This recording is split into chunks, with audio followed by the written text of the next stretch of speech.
Hey everyone, we are excited to launch the Bright Mind subscription.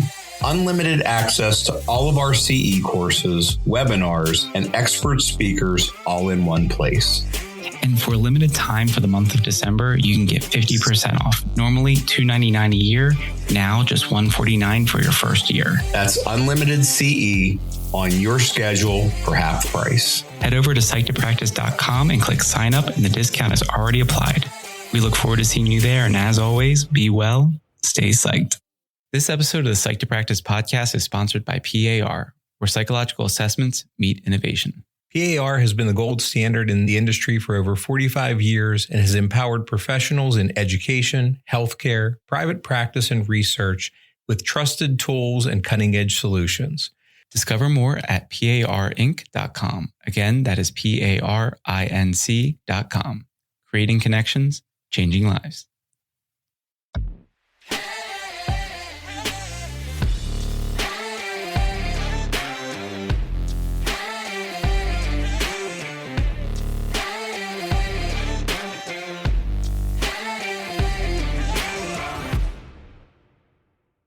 Hello and welcome to the Psych to Practice podcast, your one-stop for practical and useful clinical information, masterful insights from experts in the field, and a guide to daily living. I'm your host, Paul Wagner. Joining me as always, Ray Christner. And, I think we have a bit of a topical episode for today. A lot of clinicians, especially if you're working with any sort of youth, are probably experiencing this, end of the year or end of the school year final push and some of the dread or some of the challenges that are coming along with that, with the students here. Yeah, absolutely. It's, every morning in my car ride, I feel like the old, probably late 80s song, The Final Countdown, playing in the background, Yes. Because I know that's going to be probably the agenda for at least some of my conversations. I think this is timely. I mean, I think, it affects kids, but I also hear parents being stressed out and how they're helping their kids navigate it, and teachers. And then I think just clinicians, I think, it becomes the crisis du jour to some extent right now. And, how do we address it without it necessarily dominating all of our sessions? I think it may be important. So, so what are some of the things you're hearing from kids that you work with? I think it's just various versions of feeling, over it. In so many words. And so whether it's over it and just like, I'm good, like I got what I need to get done. I could probably not show up and like do good enough to graduate or even do good enough to move on and, to the next grade. And then there's others where it's like, I have so much missing homework or so much missing work. I don't even know how I'm going to get it done. Oh, we got standardized testing coming up. And so like, it's a lot of the conversations about like how to get through when really not feeling like there's gas left in the tank to get there.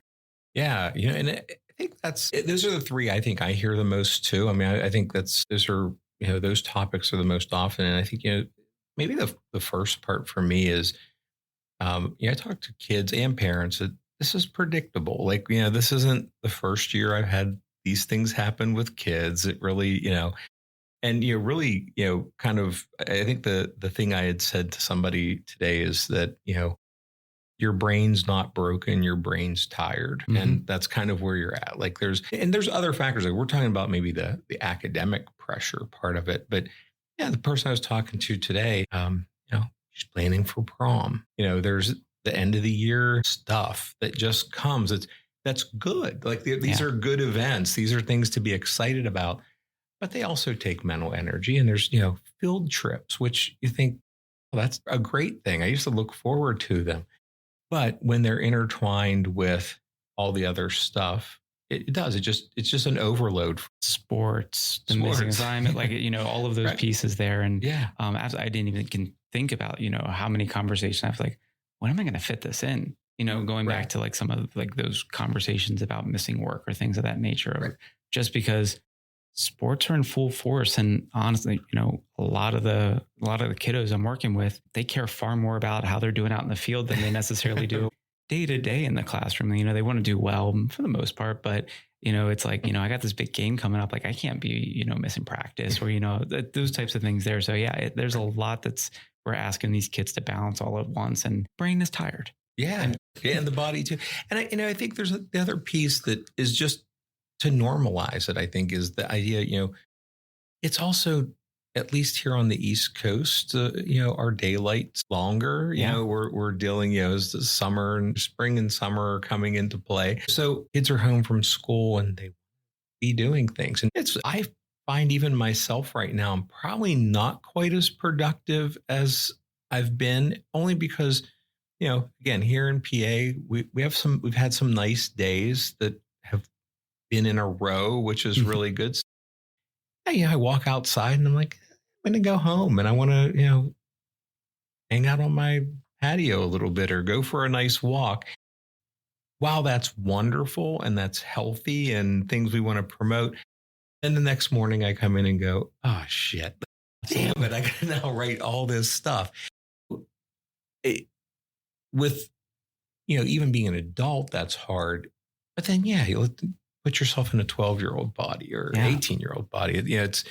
It's the same thing. They have these competing things. You use the term over it, which I love because I use this. I say that all the time. Maybe let's focus on that one for a second. Because I think that's, I hear that a lot, like kids just asking things like, does it even matter if I get this stuff done? Like the grade's already good enough. I'm probably going to pass, even if I fell out the rest of the month. Or, even kids who are like, can I realistically recover? I'm already, behind all these things. So like, what do you think, like from when you work with kids, what contributes to the over it piece? Like, what are the factors that are in play? I would almost, by comparison, say that the over it experience that I have when I'm talking to teachers that I work with is kind of that range between like end of January into mid-March, kind of end of March time frame, like whenever spring break kind of hits. And that's kind of that long stretch of like, it's challenging. And then they get a bit of a reprieve. And I think a lot of times for the kiddos, I hear that it almost comes afterwards because it's like, I just maybe had my spring break. I got a taste of like not having this, especially after a bit of time. And the summer is now in sight. And so it's like, wow, it's, and I think it's, was it Russell Ramsey who kind of made the comparison of, as we talk about ADHD, but I think it's applicable of like the week before Christmas, when, it just feels like it takes forever. This is just like the month and a half before summer. And it feels like it takes 6 months sometimes. And it can feel like there's so much left, yet I see the end and either how am I going to get it all done or man, this time is just going to drag behind. And so like it, whether it's a task completion or just a time perception piece, I think those are the two main factors that I see, or both in a way. Right. Yeah. And I think that time piece is important. I always say we're in a delayed reinforcement time. So it's like your final grades just feel like they're a long time away. Like, I mean, and it is, it's this home stretch, I think, for a lot of schools, and that it gets in the way. So our persistence maybe gets lessened a little bit, or, all of that kind of comes into play. For me, like when I'm working with kids, like I really kind of when I hear that over it thing, really try to start shifting them to this idea of micro goals, the idea of like, yeah, you're right. Like it feels a long time away. It feels like there's all this stuff that you have to do, but how do we make that manageable where it's maybe not, we have to get away from all or nothing thinking. I'm going to do nothing and just ride it out, or I have to get everything done and ride it out. And instead kind of go, you know what, there's some shades of gray that we have to maybe kind of think about. And, so I use that kind of idea of micro goals, or, I use the term, and I don't even know if this is a real term, but I use the term minimal viable effort. Yeah. What's the minimum that you have to do to get through? And maybe that's not for the conversation I had this morning was not a minimum viable effort till the end of the year. But okay, you got prom coming up in 2 weeks. You have couple sporting things going on, all these things happening. Is it okay to do a minimal viable effort to let yourself reset, get it together, and then let's pick a point where it's like, let's turn it up and let's sprint to the end of the race. And that ended up working. Well, I don't know if it worked, but it was like, oh yeah, I can do that. So I mean, do you do something similar? It feels like you're in my session. I had this conversation 3 or 4 times this week, varying ways depending on the kiddo, but ultimately, what is the threshold of good enough? And not you're kind of phoning it in good enough, but like, hey, what are you not going to be satisfied with if you don't hit? Like, whether that's like, if it's a certain reward system that's still being implemented, if it's overall grades, or even if it's just grades on an upcoming exam. And I'm like, right now it's like, I don't care, is you afterwards going to care or not? So I think kind of talking through, like really having an idea of whether it's, the entire time period till the end of the summer or till the beginning of the summer, or if it's just that time period for the next week to 2 weeks of, how are we defining good enough? And then once we're there, what are the steps that need to happen for us to be able to get there? And I also encourage, like, this isn't for every area, and there's this say young adult who I'm talking with who's on the spectrum, and he was talking about like many of his classes feels that way. He's like, but I don't understand why there's one class that I focus far too much on, and I spend 2 hours working on something and someone spends 10 minutes and we get the same grade. Wow. And so there was also this kind of cool conversation that I pulled up was just a diagram of like the development of cell phones, and kind of back from like the briefcase cell phone up until modern day cell phones. And we talked about like, okay, hey, like these are both cell phones. If I'm looking at an iPhone 17 and I'm looking at a briefcase those are both cell phones. Someone at some point was passionate enough to say, I want more than just being able to call or just being able to text, and I want it to do more. So when you're passionate about something, even if you get the same grade, that's not like, I don't want that to be the measure. I want it to be like, what are you proud of? Like, what are you interested in? Yeah. That's phenomenal. But also let's recognize where are we, like, if that's the class that we already have 100% in and we're struggling in others, maybe we need that one to come a little bit last. And maybe that's the, the shiny, bright thing that we're focusing on of like, I want to tweak this a little bit more. I want to do it. Now let me get through algebra first, and then I can go back to, whatever this project is and so I think even finding what are the areas where there might be an interest in time management then becomes a part of the conversation, and, a lot of different areas as well. Yeah. I mean, I think there's so many, and I like that example because I think sometimes when I hear kids say that, I'm like, listen, this is proof that you're not calling it in. Like we're not, it's just that there's certain things you're going to have energy for and certain things you're not. Yeah. I want to go back to your comment about good enough, because I've had parents who go, I don't want them to have that mindset. Like, I'm not good enough. Like that sounds so negative that we're just doing the minimum necessary. And I oftentimes tell parents we have to reframe it. Like, I don't care who you are. At some point, you've gotten to a place where you've been like, okay, I just got to do the good enough right now to get through.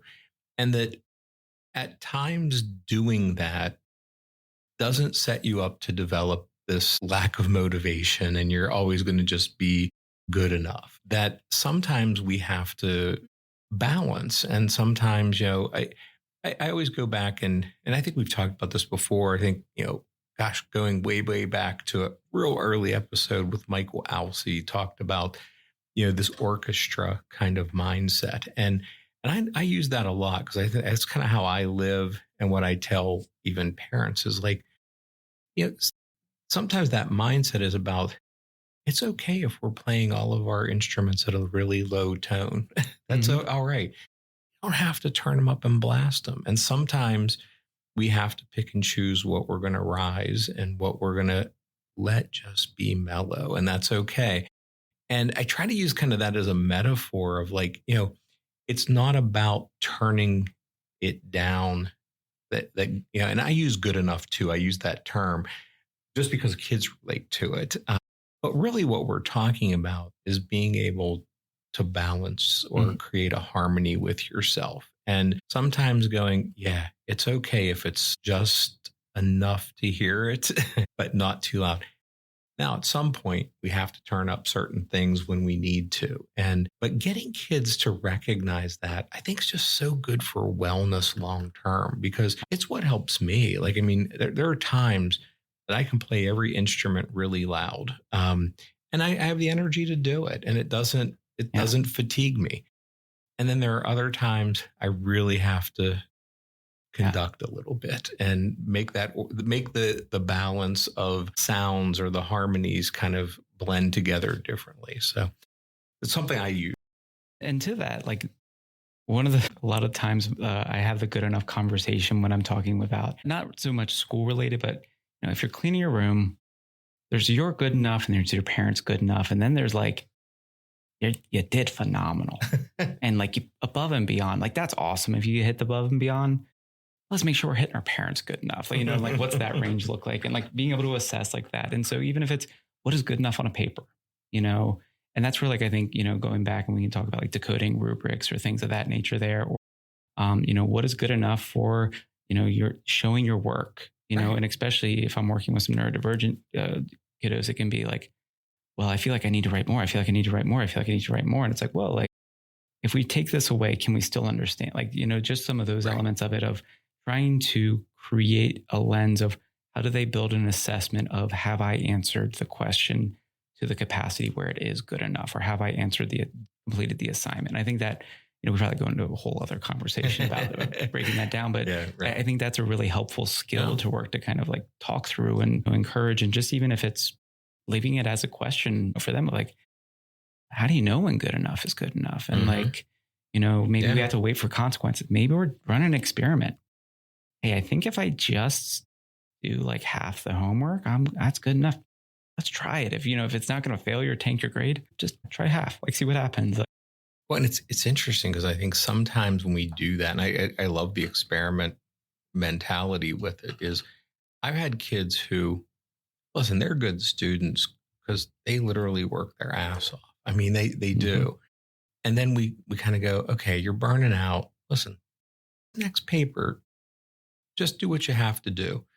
And then they end up getting an A on it and going like, a second, like I worked half the time and still did a good enough grade. I'm like, yes. And believe it or not, I'm going to tell you, that doesn't mean not to go back to that heavy effort, but to recognize that you do have the skills that sometimes you can back off and still do okay. I said, again, kind of think like a runner almost, sometimes people run and they want to push themselves to get to a different level. And sometimes they just want to run a nice casual run. It's okay to do both, and they both accomplish something. And so, I love that idea because I think sometimes kids surprise themselves. Mm-hmm. And this goes back a few years, but I had a kid that I worked with, a guy, early high school years. I think he's 9th or 10th grade. And he was like, his work ended up being better because he stopped overthinking it. Yeah. He ended up having the highest grade he ever got on a writing paper because he didn't change it 25 times. His first draft was actually good enough and better in some ways.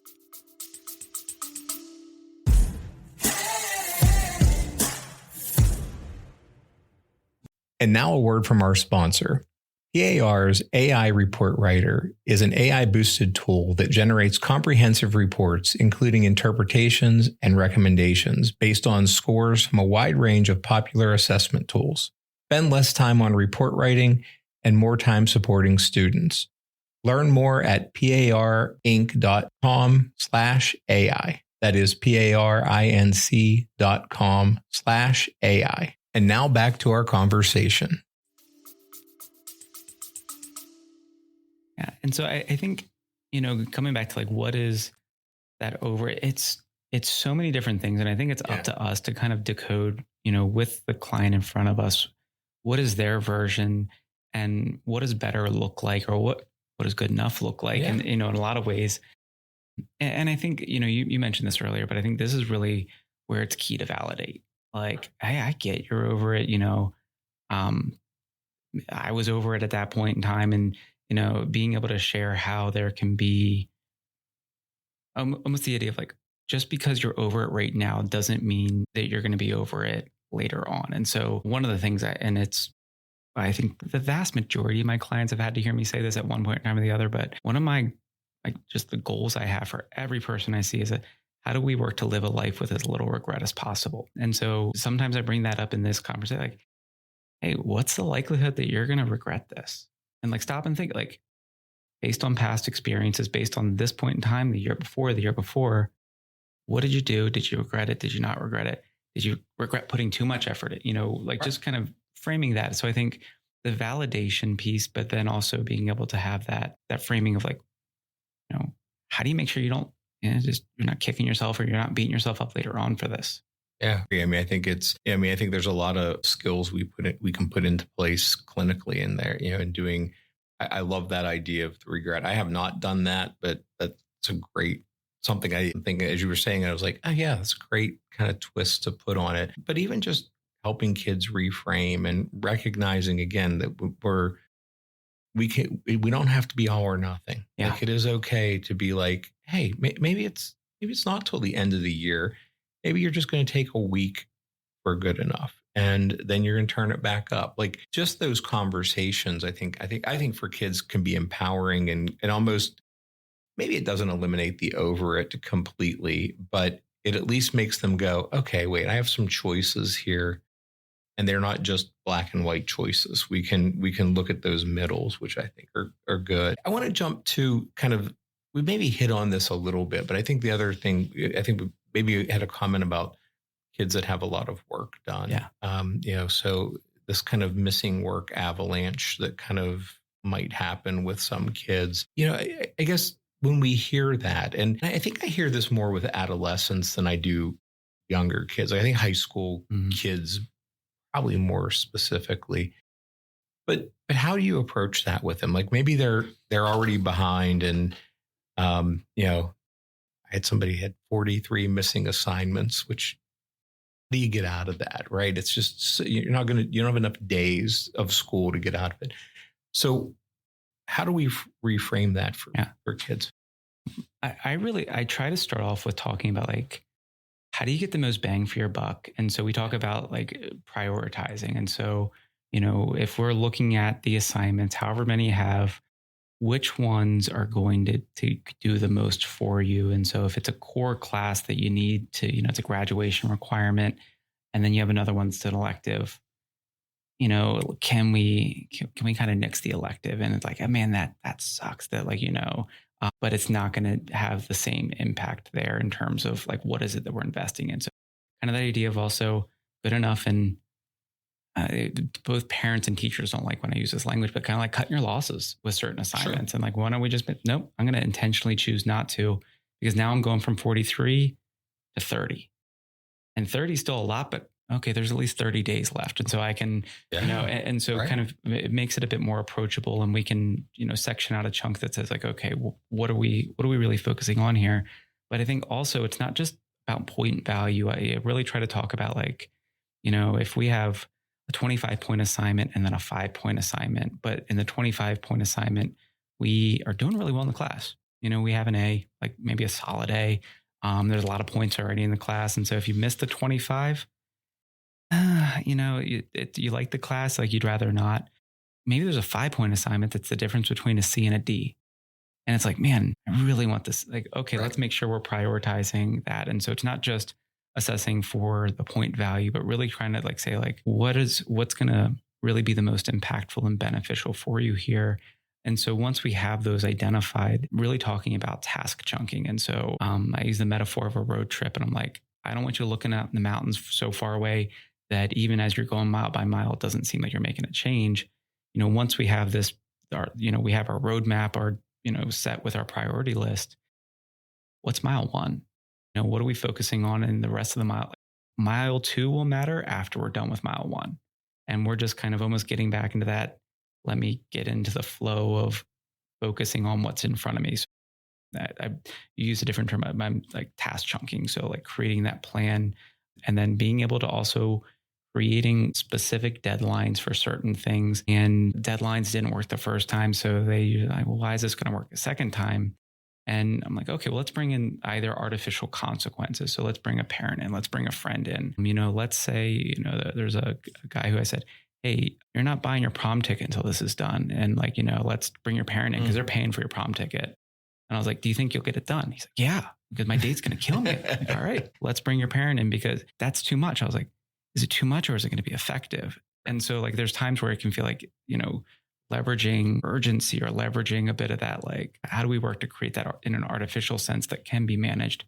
And then also making sure we have the other end of like, be proud of it when you get it done. When you're done with an assignment, I'll spend an hour, maybe spend an hour, but like however long, take time to appreciate it before moving on, because I think that can also create a bit of the burnout as well. So like, hey, if we have a goal of you getting 7 assignments done, you got 4 done this week, that's 4 more that and like, so, and oftentimes there's the bit of this, like a lot of the individuals I'm working with have ADHD. And so there's this kind of a assumed perfectionistic expectation, but also this belief system that they're not effective enough. So it creates a lot of paralysis. And it's like, yeah, but I didn't do it right. Like, but you did something. And like, look, I was like, you do this the rest of the time? Are you getting them all done? No. You getting the vast majority of them done? Yeah. And that's awesome. So it's kind of like building them up, and like, I want to set goals that feel attainable, that feel reachable for them.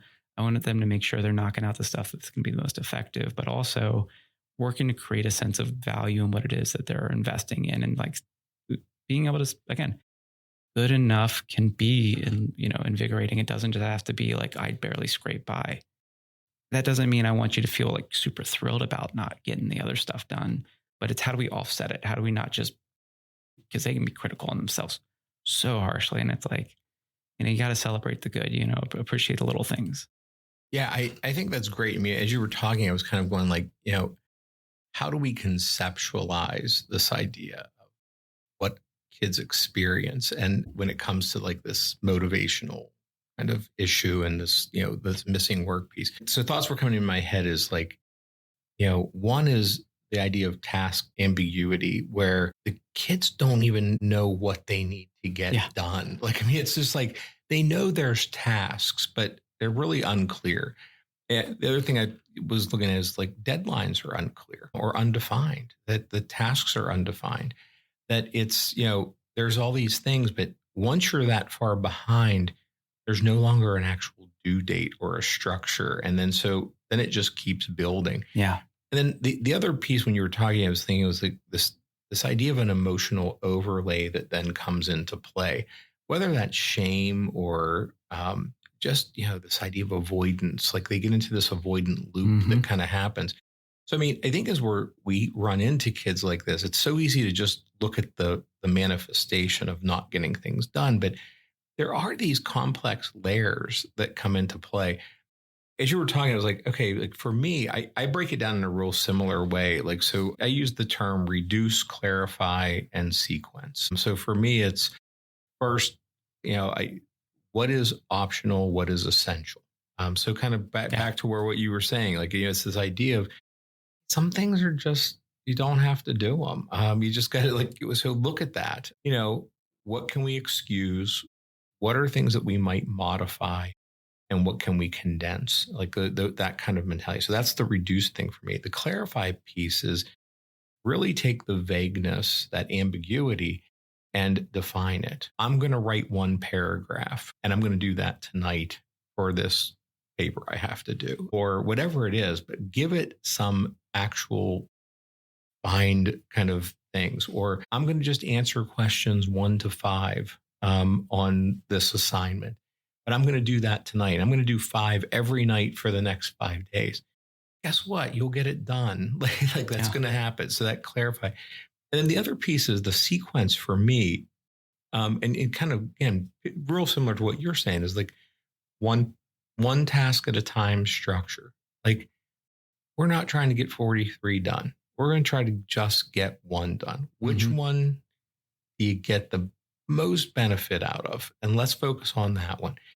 And I think the other piece that I want to add to it is when we try to pick that one task that you get the most out of, it's not always the one that's going to give you the most points, which is hard, I think, sometimes for parents to get. Like, they'll say, well, they can get 50 points on this assignment, and they want to focus on the 5-point one. If the 5-point one gets done and they get 5 points, it's a momentum starter. Now, how do we maintain it? That's a whole other issue. But it's less overwhelming. Like, if you tell me, like, hey, I'm going to get this 5-point one done. All right, then do it. Don't just tell me it. But I'd rather you get 5 points than 50. And you're right. Sometimes that becomes a C, a D to a C, or a C to a B, or whatever it might be. I'm okay with that. I'm okay with them getting that. And in that, I feel like I was really harping on like just what are they going to get the most out of, but you're absolutely like that momentum piece. And one of the things that I try to encourage is what's a middling difficulty one. So I don't necessarily, especially again, population I work with, they're either told start with easy and work your way up, which just is a constant uphill battle. Sounds exhausting. Right. Or start with the hardest and it gets easier, which is we're expecting ourselves to climb a mountain so that way we can go down it. But what's something in the middle that feels approachable, that feels like it takes some effort, that we can then go to the hardest? And then we have the slope on our way down. So it's kind of, it's scaffolding, you're in a way, like how do you scaffold your momentum? Ideally, you're starting at the top and you can knock out the hardest and you can go down that way, but really hard. Like if it was easy, you would have done it before, but what's that middle ground assignment that maybe you delayed because you were late on this other one? Let's start there at times. And that, a sense of accomplishment can do a lot. And in some ways, if it's the 5-point assignment that changes, like that's phenomenal. But especially if it can be like damn, like, all right, like kind of like, building them up, like, I got my literary analysis done, or I got my, my algebra packet done, or whatever that may be. I did my math facts and I got, all my iReady stuff, like whatever that assignment is that feels like it's in reach, but it's not comfortable. And I think that can be a helpful piece. And so in the absence of motivation, I think certainly let's find something, that 5-point. But I think if we can, I don't necessarily like encouraging start with the easiest and always work your way up, because that I hear the sputter like oftentimes like that comes along with it. It's the Goldilocks test, right? I mean, it is that idea of just what is just right at the moment. And I mean, I think it can look, and I think the important part is it can't be different for everybody. Absolutely. Yeah. I mean, I think that's okay. And it's okay for them to just be like, hey, this is where I'm at. Before we go to the last part, I want to just put one other point in there. We're talking about task completion. And the other piece I want to put in is sometimes we have to make the shift away from what we get done and instead focus on what effort we put into it. And I have an individual who this is just a big struggle for. And anytime we hit a task list and kind of go, okay, which one do you want to start? It becomes an avoidance. It's overwhelming, like even getting one. And we eliminated it. And I said, you know what? Let's stop focusing on what we get done. And let's start talking about how much time we're willing to put into it. And let's just go, okay, so let's come up with a time. How much are you willing every night to focus on doing something from the list? I don't care what you pick. You can change every day if you want, but you have to work for a certain amount of time. And he's like, okay, I can do a half hour. All right. So every night you got to do a half hour, whatever you want to do. Now, the interesting part, it doesn't sound like that's a big shift in thinking, but for him, it creates an easier end. He's like, you know what? It's a TV show basically that I'm going to do. And you're right. It's a TV show. That's it. You're going to, for 1/2 hour, you're going to put into it. And when that timer goes off, I don't care if you're mid-sentence in writing, get up and walk away. Now, the interesting part, he never does. He's always like, yeah, I only have 3 more sentences to write, so I might as well just get it done. That's up to you. Like if you want to go longer, but I'm giving you permission that when the timer goes off, you can be halfway through writing the word. You can still get up, get away. And some nights he does. Some nights he's just done. And other nights it's, you know what, I'm doing okay tonight. I can do a little bit more. Are we ever going to get all of the assignments done? No. But he's already taken a chunk just by changing that. So I think when you're really struggling, sometimes moving away from this list, and when you look at the list, it's really long, and just go, okay, hey, what time can you commit? And just give me what you're really willing to commit. If you say 5 minutes, I'll take it. Like, that's okay. But what are you going to do? I might try to push them further than that, but it's a starting point. So time's another option.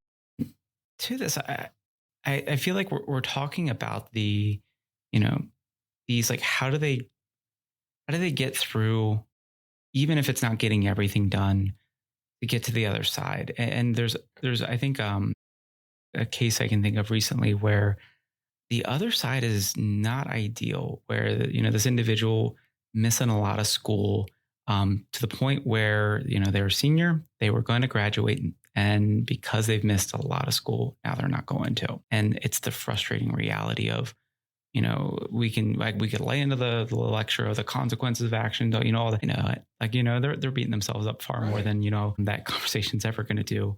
So I think when we're working with kiddos that are at that point or at that level, I think it's important to also shift the focus and really working into like more of like the acceptance of like, okay, so what are the options?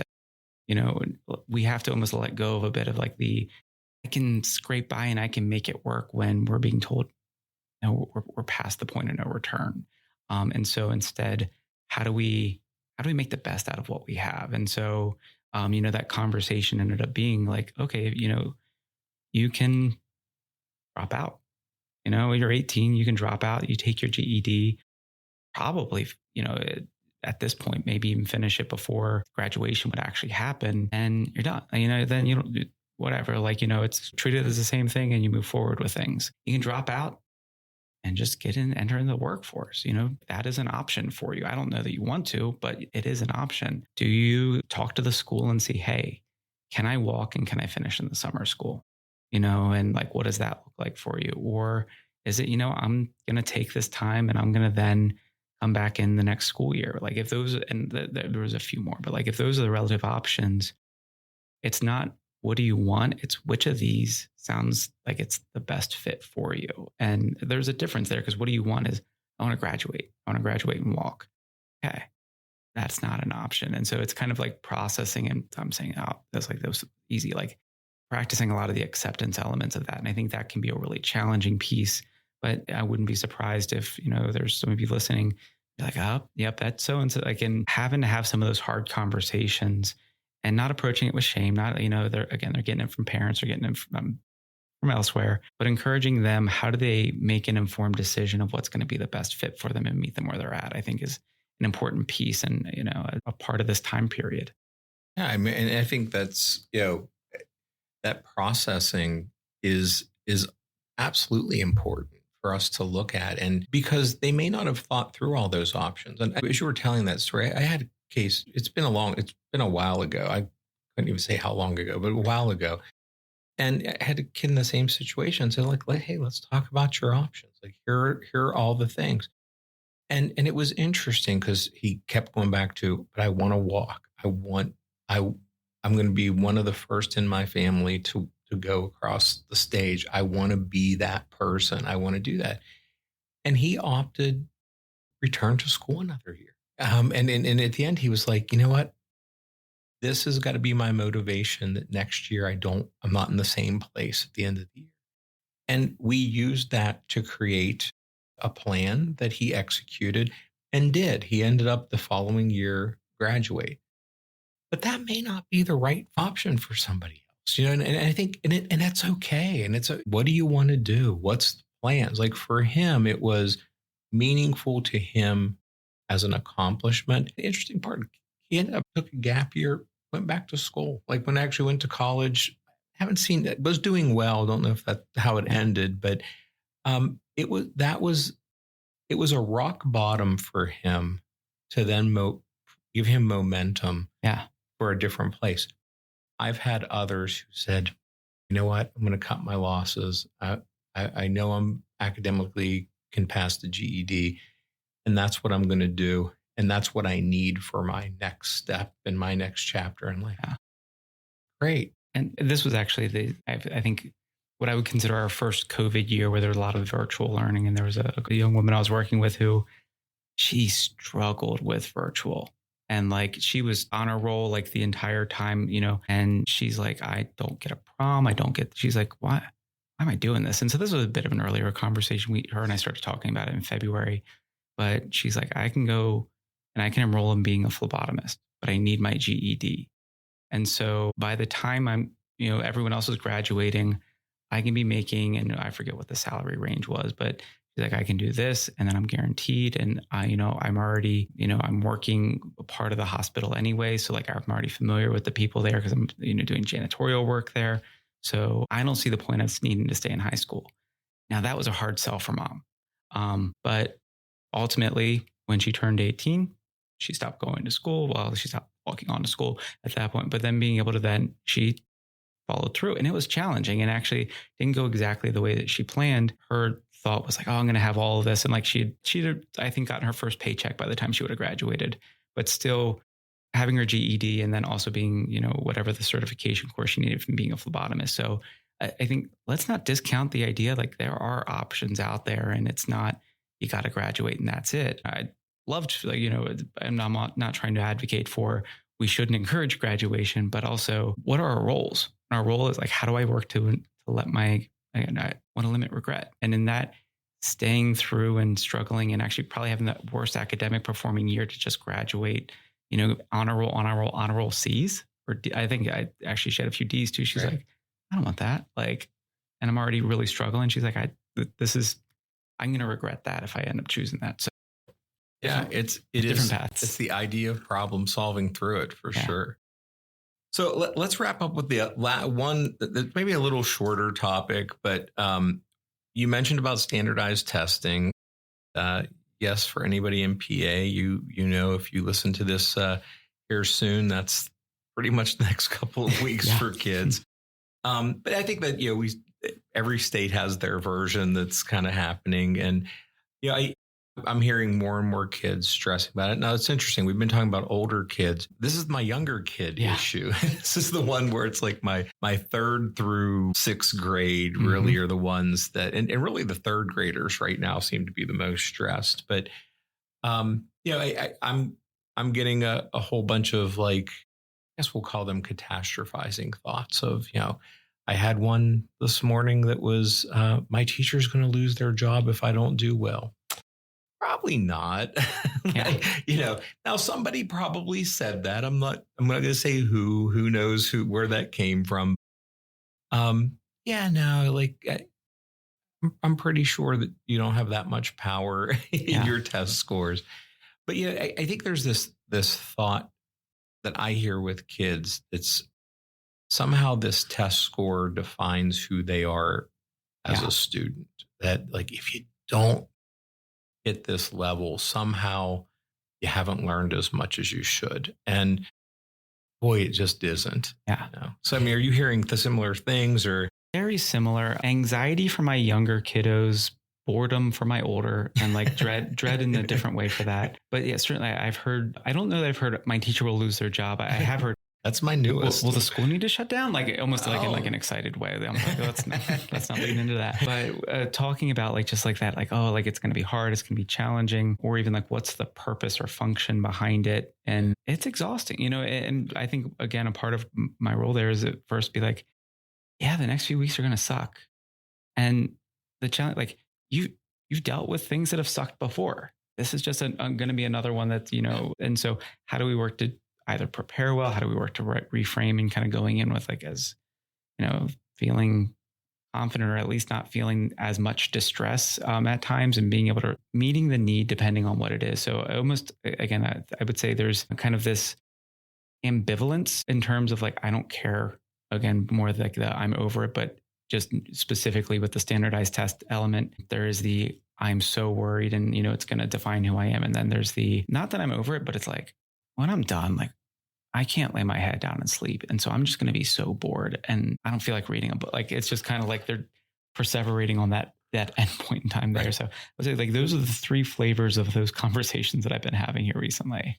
Yeah, that's pretty similar. I've kind of had that same, probably the same kind of 3 main areas. And, I think working in therapy with a lot of cognitive restructuring, decatastrophizing, I've told kids, just as of early today, no one has ever asked for my SSA scores. Well, they weren't really that when I was in school, but we took a version. We took a standardized test. I'm like, no one ever asked for them. They didn't go on my college application, never applied to jobs. Even when I was in school and applied for jobs, no one said, well, tell me how you did on the Iowa test of achievement. Like none of that happened. So I think demystifying that's important, giving them a little mindfulness skills of just take a breath, do what you can do. Effort is it. I find it a little more challenging for those that you're saying are just kind of like, I'm bored, and it's, you are. And a lot of mine is, this will not be the last boredom experience that you have. Yeah. And let's use it to try to just push through. What can you do? Again, what's good enough? And I want to jump back for just a moment for the anxiety kiddo. For the anxiety kiddos, one of the ways I love that word demystifying, and it really kind of brought to mind, this was 3 different times this week, having a similar version of this conversation of talking about it. It's a screening tool. Really they're screening, if it's the kiddo who's like, my teachers lose their job, or the kiddo who's like, oh, my school's going to get shut down if I'm not. Like, does it impact funding? Yeah, but it's not that, oh, if they do poorly, they don't get it. I was like, it's a screening tool that says, hey, this doesn't align with what we're seeing or what we expect. Let's investigate more. And so the same with the kiddos. I was like, hey, it might impact, placement in terms of, hey, you might need maybe more support in a certain area. Like that, it's a screening tool to kind of cueing the school in of what might happen or what might you benefit from. But it's not a guarantee. They're going to talk to your teachers. They're going to talk to it's not a one shop. It's like it's a one-stop shop in terms of what's going to determine this, but it's information that can be used to help inform and making an informed decision there. So, and I think that helped quell a little bit of that anxiety or worry of like, okay. And also I was like, how are you doing in your classes? Good. Like, all right, you can relatively expect you're going to do well. It's like awful. Like, all right, the best you can, then being able to kind of, I think having a little bit of that matter of factness and depending, there's some like, oh, they're talking about it in the first month of school. We talk about, test prep and things of that nature there. I'm like, you get enough of the buildup at school. Like it's a test and like, don't slack off.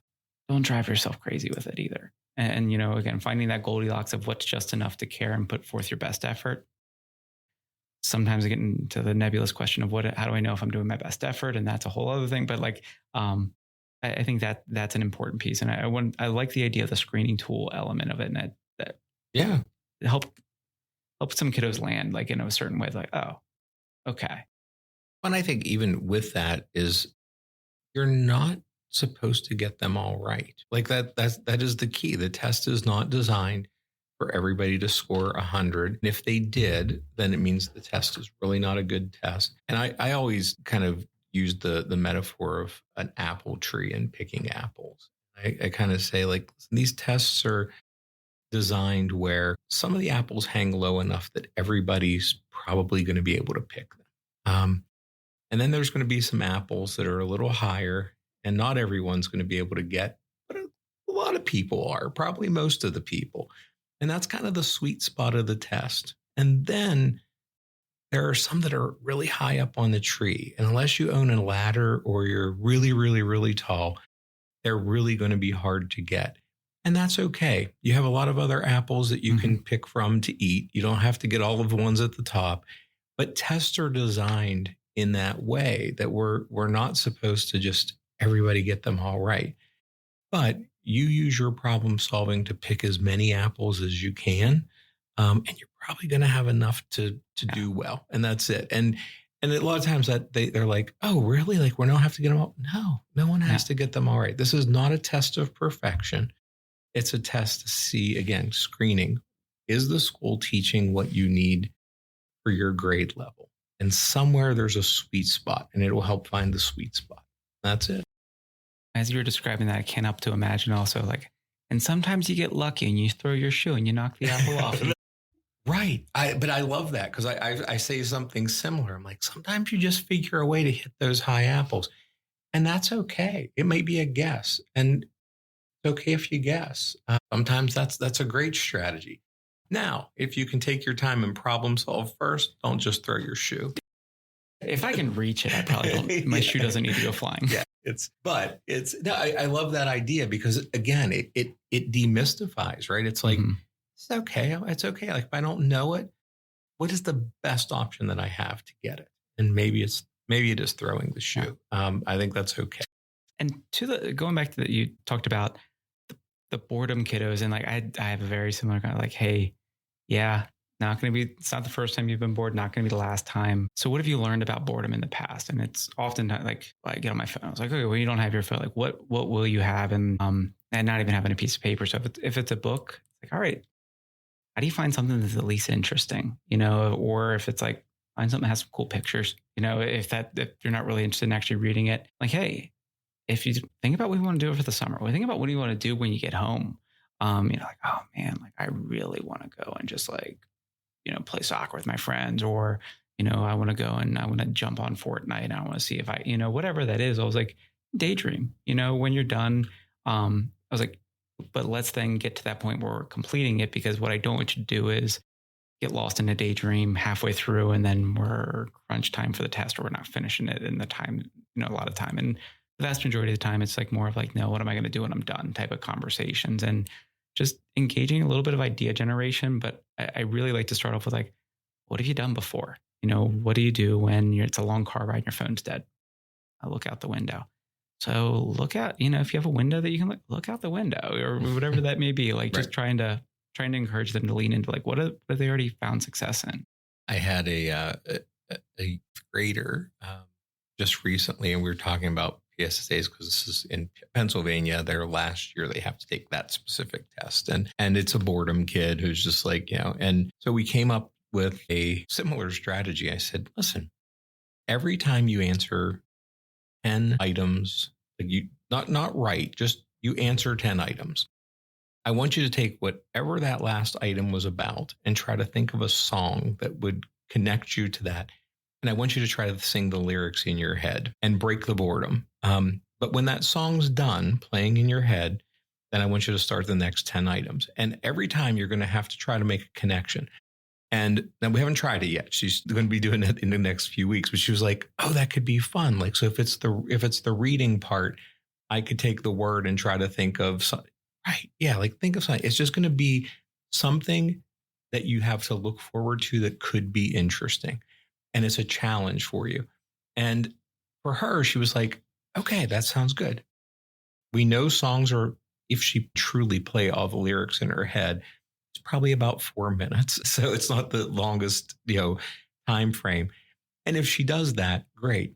Now we'll see. But I like that idea of like giving them something else. And I try to find something that we can have a limit on, where it's like, my concern of like looking out the window is always, and you could really just get lost. Yeah. You get lost in that. But it's maybe look out the window and find 5 things that you think are peaceful. Or maybe you're going to find 5 things that you think look odd outside, or find 5 things that are blue outside, like whatever, kind of an I Spy kind of mentality.